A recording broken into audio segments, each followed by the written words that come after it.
নমস্কার, হবিস প্যাশনের পক্ষ থেকে সবাইকে স্বাগত। আজকে আমি একটা নতুন ভিডিও নিয়ে চলে এসেছি। পিতলের ঘটি পরিষ্কার করে আপনাদেরকে দেখালাম কেমন নোংরা ঘটিটা ছিল। এবার কি কি জিনিস লাগছে এই ঘটিটা পরিষ্কার করতে: একটা ভিনিগার, পেস্ট আর লবণ। এবার আপনারা এই লবণের মধ্যে অল্প একটু ভিনিগার ঢেলে নেব। এবার তার ভিনিগার যদি আপনাদের বাড়িতে না থাকে তাহলে ওর পরিবর্তে লেবুর রসও ব্যবহার করতে পারেন, একই কাজ দেবে। লেবুর রস যে কাজ হবে ভিনিগারেও সেই কাজ হবে। এইবার পেস্ট নিয়ে ওই ভিনিগার আর লবণের মিক্সচারের মধ্যে দিলাম। এবারে আঙুলের ডগা দিয়ে যতক্ষণ লবণটা ভালোভাবে গলে না যায় ততক্ষণ ওটাকে আমি মিক্সড করব। এবার দেখুন হয়ে গেছে মিক্সচারটা।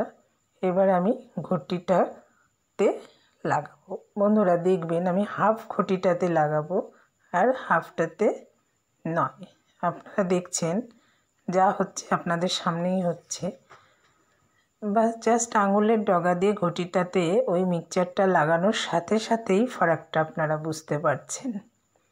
আপনাদের বাড়িতে যদি পুরনো বাসনকোসন থাকে যা পরিষ্কার করতে খুবই কষ্ট হয়, তারা এই মিক্সচারটা ব্যবহার করে অনায়াসে সমস্ত বাসনকোসন পরিষ্কার করে ফেলতে পারবেন।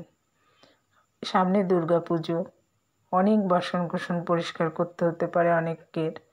আমি এই ভিডিওটা দিলাম এই জন্য যে সামনে দুর্গাপুজো আছে, লক্ষ্মী পুজো আছে, কালী পুজো আছে, বাড়িতে অনেকেই করে থাকেন এগুলো। তাদের বাসনকোসন পরিষ্কার করতে আর বেশি বেগ পেতে হবে না। এই ভিডিওটা যদি পুরোটা দেখেন তাহলে আপনারা বুঝতে পারবেন যে এই যে অর্ধেক ঘটিটা আপনাদের দেখাচ্ছি আর অর্ধেক ঘটিটা পরিষ্কার হয়ে গেছে আর অর্ধেক ঘটিটা নোংরা রয়ে গেছে। কি সুন্দর! এবার আমি পুরো ঘটিটাতেই মিক্সচারটা লাগাচ্ছি, কারণ ঘটিটা পুরোই পরিষ্কার করতে হবে।